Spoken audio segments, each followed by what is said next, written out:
Bienvenidos a estos encuentros que hacemos con los misioneros hijos del Inmaculado Corazón de María, los misioneros claretianos. Hoy estamos con un sacerdote que ha tenido la oportunidad de vivir su experiencia ministerial en muchos cargos distintos, en muchas esferas distintas que la congregación le ha posibilitado, y eso enriquece su testimonio para todos nosotros. El Padre José Fernando Tobón Gónima. Padre, muchas gracias por acompañarnos.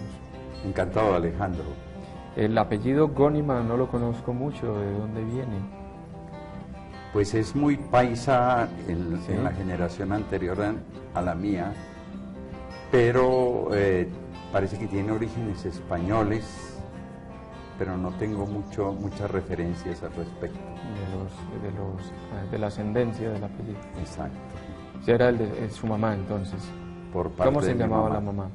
Luz Gónima Botero. ¿De Manizales? Muy conocida, de Manizales, muy conocida por muchos de mis compañeros claretianos.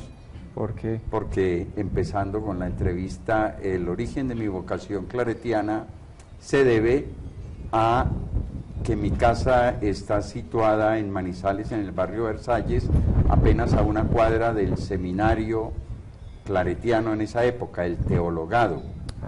Entonces la cercanía, la participación en el culto, en lo que era el santuario de los corazonistas en aquella época, nos hizo a mí y a mi familia muy cercanos a la comunidad desde los primeros años de mi vida. O sea que a su casa llegaban también los claretianos. A mi casa llegaban los claretianos de visita, y cuando estuve yo allí en el seminario, que eran tiempos de cambio, se guardaba la ropa de civil y dejábamos la sotana para salir a las actividades sociales y culturales de la ciudad, entre otras cosas. Y entonces mi madre, mamá Luz, lo fue de muchos de mis compañeros de esa época. ¿Y su papá? Y mi papá también estuvo como muy presente en todo este proceso vocacional, en la cercanía a los claretianos. ¿Cómo se llamaba el papá? Fernando Tobón Estrada, aguadeño de nacimiento, pero siempre vivió también en Manizales, se conoció allí con mi mamá, y allí se casaron, y nacieron los 5 hijos que fuimos de la familia. O sea que usted fue Fernando Junior. Fernando Junior y el mayor de la familia. ¿José Fernando era también su papá o era solo Fernando? Era Fernando solamente. ¿Le pusieron el José por la devoción a San José o para no dejar el Fernando solo? Yo creo que era por cambiar un poquito y diferenciarnos un poco. No sé hasta dónde el patronazgo de San José estaría ahí presente a la hora de escoger mi nombre. ¿Y quiere a San José? Por supuesto, y después una de mis experiencias bien interesantes en mi vida sacerdotal fue la de ser párroco de la parroquia de San José en Cali durante casi 3 años. ¿Cómo fue esa infancia en Manizales, padre? Fue la infancia de un barrio de clase media, de puertas muy abiertas, todas las casas, de la barra de los amigos, de ese tiempo que ahora añora uno tanto, de poder vivir el tiempo libre más afuera que adentro. En la calle era la vida de la calle. La vida de la calle, las faldas de Manizales, los carros de balineras, las tablas enceradas. ¿Se podía jugar fútbol o no porque el balón se iba lejos? No, éramos de las carreras de carritos de balinera más que todo. Más bien se aprovechaban las lomas para los juegos y las diversiones. ¿Y entra los misioneros en qué edad? Entro de los misioneros a los 12 años con un hermano mío, un año menor que yo, pues por esta cercanía y por esa promoción vocacional constante de los seminaristas y los padres, a través del culto, a través de la catequesis y a través del ir con ellos casi todas las tardes a un campo de juego que había unos 3 cuadras del seminario, donde un grupo grande de seminaristas, debían ser unos 50 en esa época, había los del fútbol, había un ex campeón de béisbol de la República Dominicana. ¿Dentro de los claretianos? Dentro de los claretianos, sí. Había un aviador en ciernes que llevaba sus aeromodelos, en fin, había una gama muy grande de diversiones en el encuentro casi cotidiano con los seminaristas cuando íbamos al campo de fútbol del barrio. Entonces usted toma la decisión muy joven. Yo estoy sorprendido porque creo que no he entrevistado a uno que haya superado los 12 años para ya estar en la congregación, por lo menos de hacer sus estudios de bachillerato y todo lo demás con los claretianos. Era la época que se usaba Era la para época, el ingreso. el comienzo de bachillerato y la oportunidad de tomarnos en ciernes para hacer esa formación desde la adolescencia ya con una marca netamente religiosa. Debo decir que tuve por esa época mi primera medio crisis vocacional porque estudiaba mi primaria en el Colegio San Luis Gonzaga de los Jesuitas. Y el promotor vocacional de los jesuitas pasaba por allí de vez en cuando y como yo era de la Cruzada Eucarística y todo, pues la oferta de ser jesuita llegó también. Sí. Entonces me vi entre ser jesuita y claretiano. Para mi fortuna, no sé si para la de los jesuitas, pues ganó Claret y entonces fui al seminario con mi hermano en 1959. ¿Qué lo hacía tener como un mayor afecto, por lo menos una mayor sintonía con la comunidad claretiana? Yo creo que era esa cercanía y esa familiaridad tan grande que teníamos con la comunidad y la forma de presentarnos de una manera muy sencilla, pero muy apasionante, la vida misionera. La aventura que significaría cuando a uno le mandaran a tierras muy difíciles, a la selva, a regiones inhóspitas a anunciar el Evangelio. A cualquier niño a esa edad de la fantasía y la aventura, una vocación presentada de esa manera lo cautiva. De pronto lo de los jesuitas entraba más desde el ámbito de lo académico, de la categoría de los jesuitas, y entonces me decidí siempre por lo claretiano.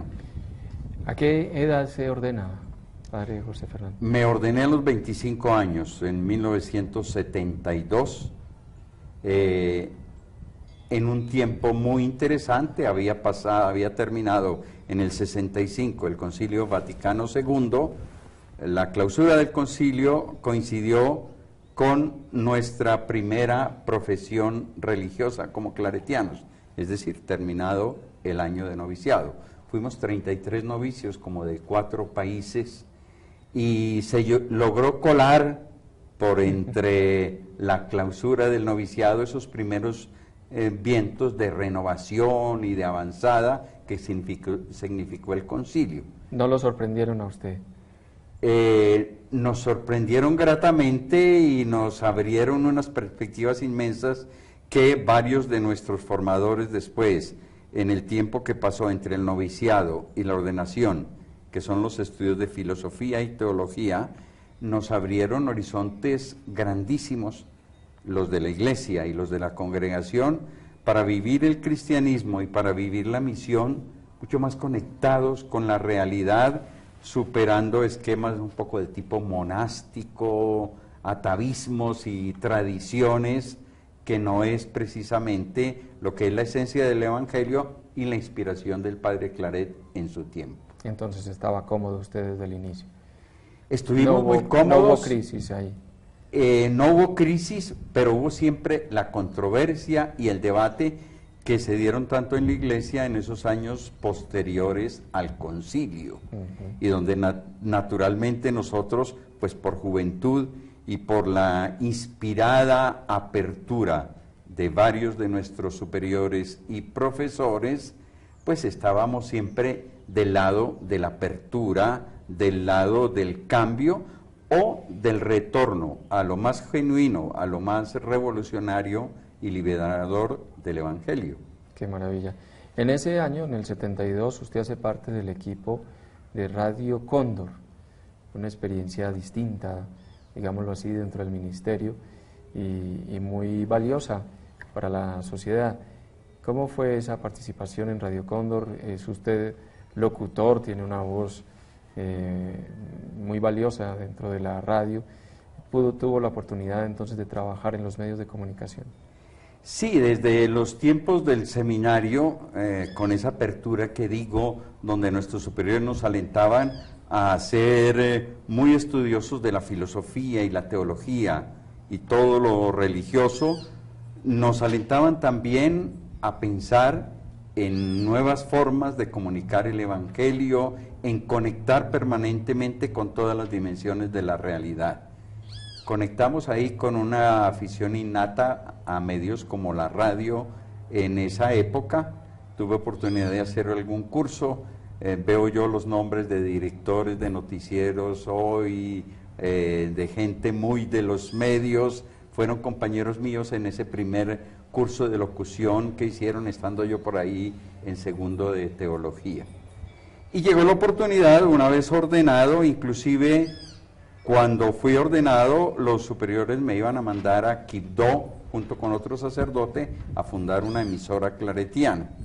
No se dieron las cosas, entonces fui a Radio Cóndor, que era una emisora que tenía la comunidad manejada por los seminaristas, una emisora de carácter religioso, cultural, que en un momento era la de la sintonía del mundo intelectual, del mundo universitario, por la calidad de su programación.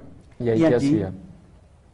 Allí era asistente de un personaje muy especial en la comunidad claretiana en la provincia, el padre Fabio Ochoa.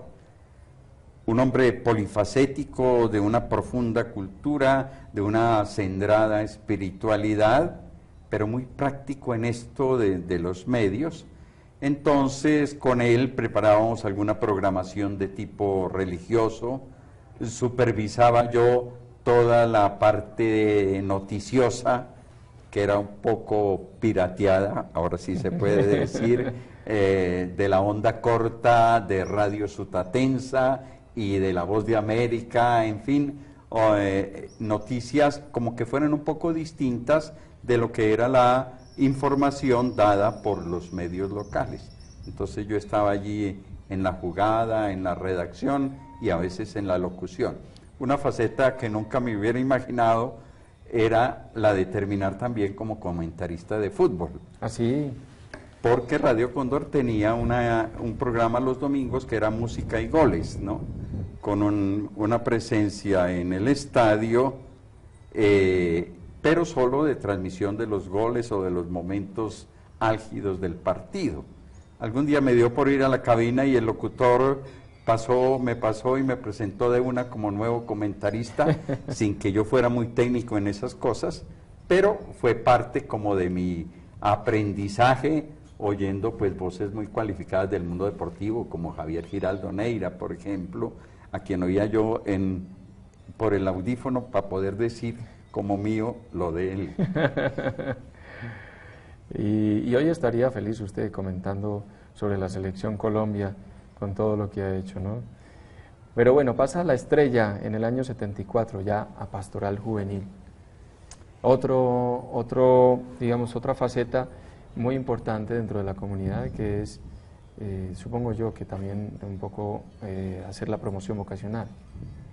Fue muy interesante esa experiencia porque en el Seminario Menor Claretiano de La Estrella se había dado un cambio radical por inspiración y por mandato del superior provincial de esa época, que ha sido para nosotros numen y guía en muchas cosas, el padre Gonzalo de la Torre. Se había decidido que ya no tendría la comunidad claretiana en Colombia más seminario menor. Entonces quedaba aquel gran edificio y se tuvo la inspiración de convertirlo en un centro de pastoral juvenil, casa de encuentros, casa de cursos de líderes, casa de formación de agentes de pastoral juvenil, y en eso con excelentes compañeros trabajé durante 3 años, siempre como en esa línea muy claretiana y muy claretiana de los claretianos de Colombia, de innovación.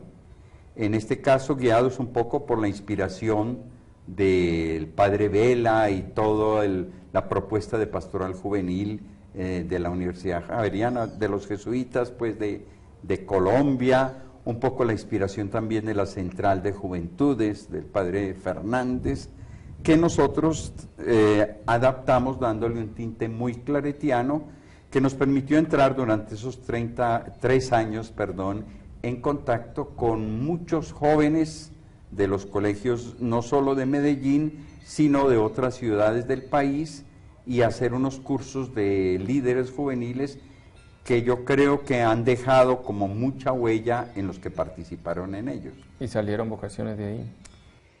Eso fue de pronto una de las cosas que nos quedaron pendientes, porque nos preocupamos mucho de la formación de líderes juveniles, de laicos con mucha conciencia de su vocación, pero en esta tarea no tuvimos o no sacamos el tiempo o no se nos exigió tanto el tema de la promoción vocacional. Lo importante era que fueran personas influyentes en la sociedad de manera positiva. Exactamente, y ese era el propósito y eso se cumplió, básico. Y eso se cumplió. ¿Pasa a Roma a hacer estudios de especialización? ¿Se va para Roma? Sí, la circunstancia de Roma fue el llamado de los superiores de Roma a una persona colombiana que pudiera ir a ser parte o prácticamente a liderar con un español la oficina de prensa de la comunidad claretiana, del gobierno general de la comunidad. Seguía vinculado a los medios. Que querían un colombiano porque la fama, no en vano, de hablar bien el idioma español y manejarlo muy bien, sea oralmente, sea por escrito, pues consideraron que era una parte importante en una oficina de prensa donde en aquel tiempo una tercera parte de la comunidad claretiana eran españoles, una tercera parte latinoamericanos y los otros pues ya de otras regiones, Asia, África y Norteamérica, del mundo anglosajón. Entonces fui a esa experiencia otra vez en medio, ya en medios escrito, con presencia pues en eventos del Vaticano, en acompañamiento y cercanía a personajes internacionales que por alguna vinculación con la comunidad claretiana llegaban allá a la curia de los claretianos, y la publicación de un boletín mensual para toda la comunidad. Entonces era un trabajo específico más que un estudio en Roma.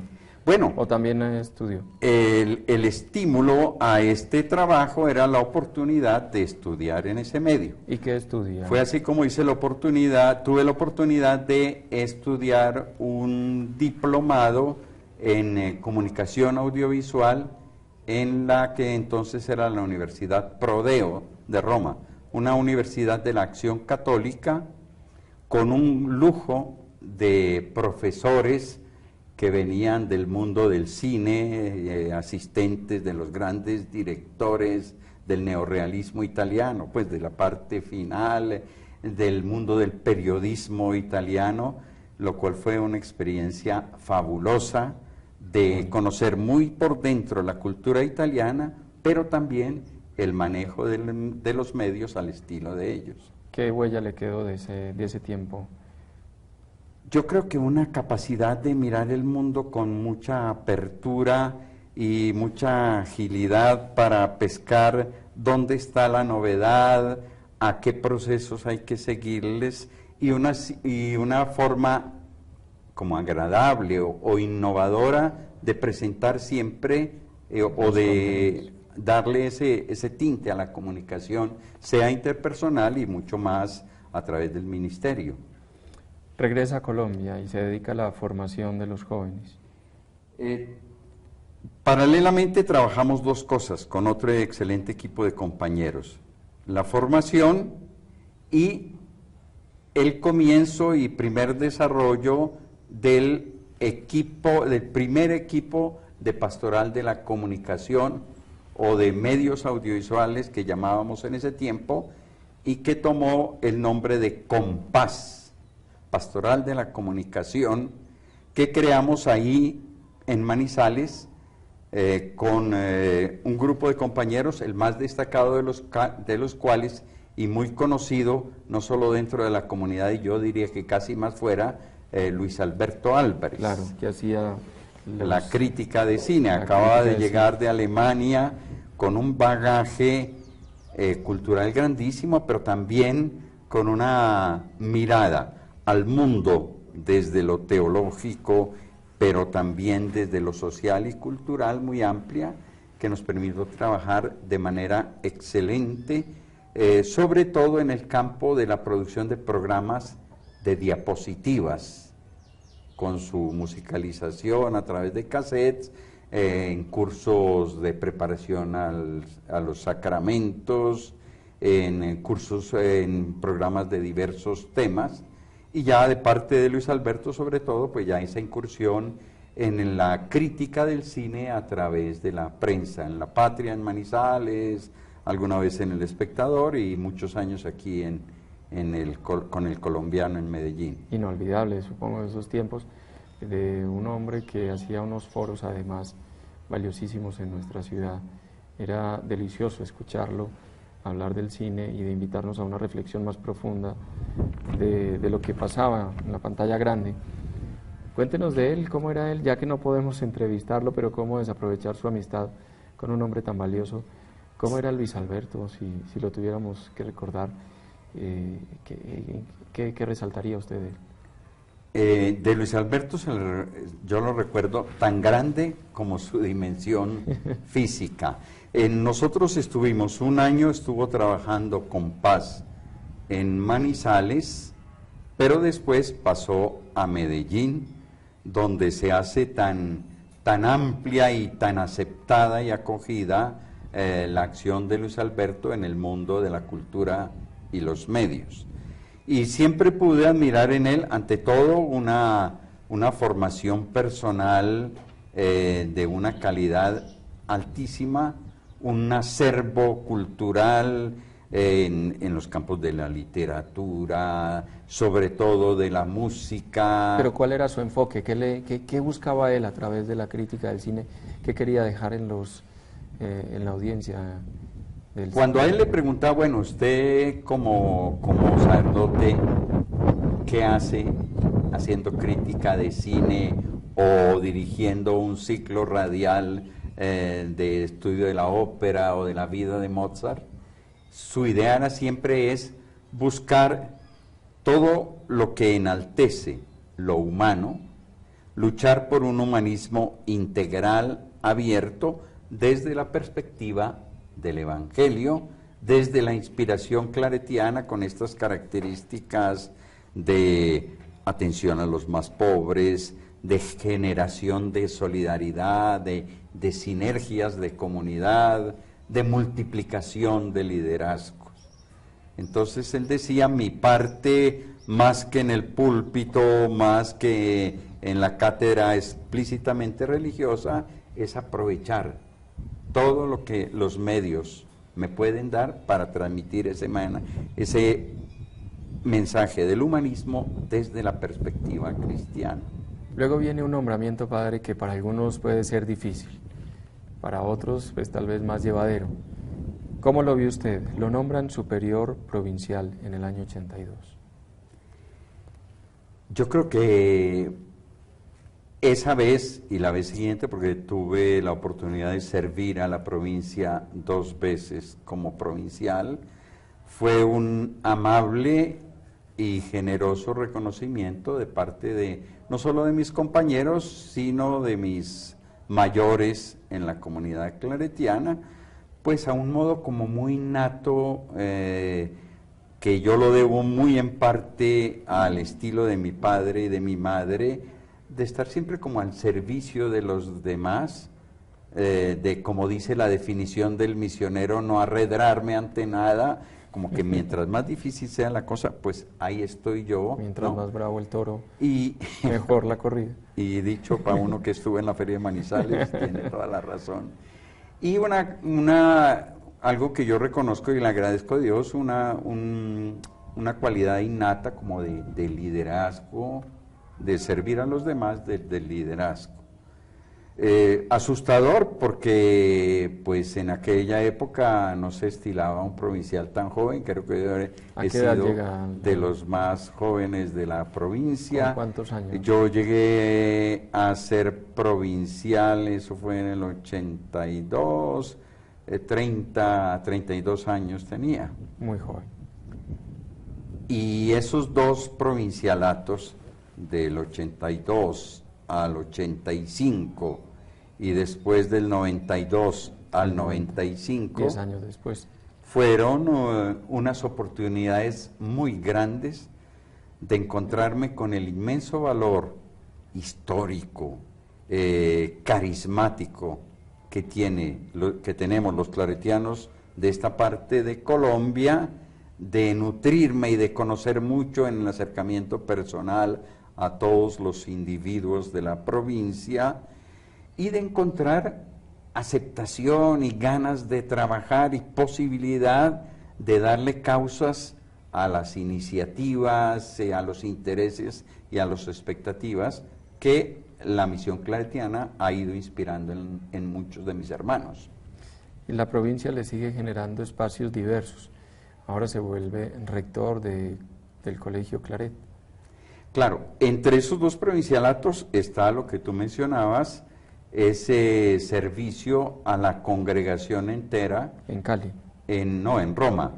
Ah, en Roma. Entre el 85 y el 92. Entre el 86 y el 92, sí, cuando fui nombrado consultor general y prefecto general de apostolado.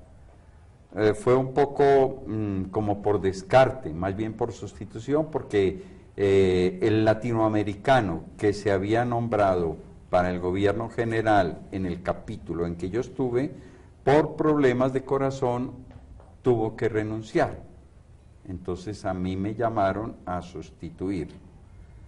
Ese sí que fue un momento asustador. Prefecto general de apostolado, tengo aquí, sí, en 1985. ¿no? Exacto. Decía que la experiencia en el gobierno general, como perspectiva muy asustadora, como realidad valiosísima para mí, y espero que un poco para la congregación.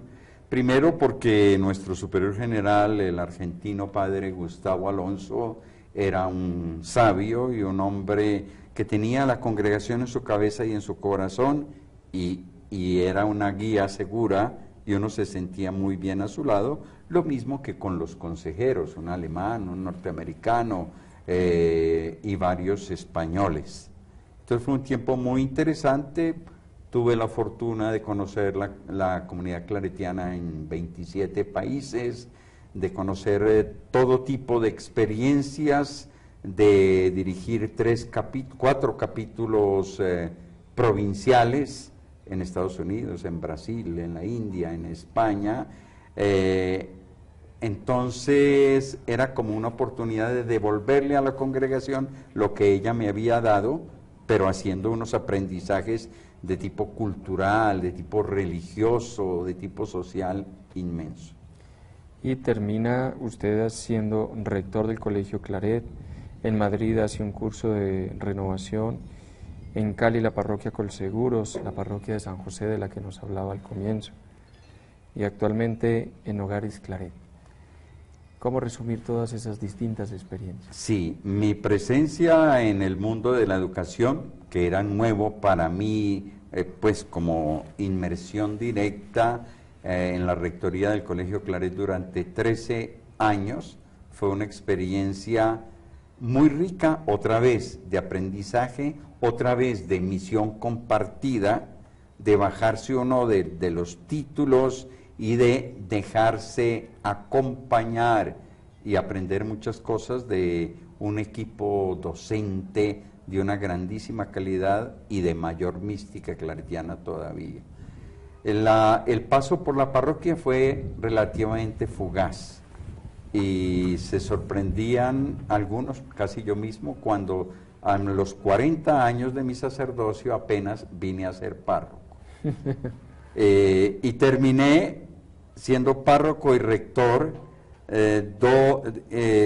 estar al frente de 2 instituciones que en aquellos tiempos de revolución y de buscar lo genuino del carisma claretiano habíamos cuestionado mucho con mis compañeros. El claretiano no es para la parroquia, no es para el colegio, es para una vida más misionera, más metida en la realidad y en las luchas del pueblo.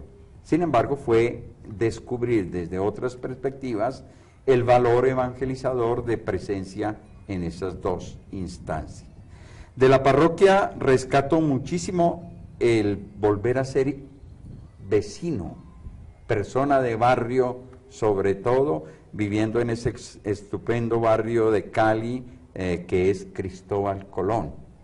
Del colegio, pues todo ese meternos en el mundo de la educación con proyecciones muy interesantes, como la que tenía el Colegio Claret, de clase media, media alta, hacia la parte más pobre y crítica de Cali, como fue el Colegio Satélite, donde tuvimos ese rehacer el tema educativo como total servicio a las familias más necesitadas.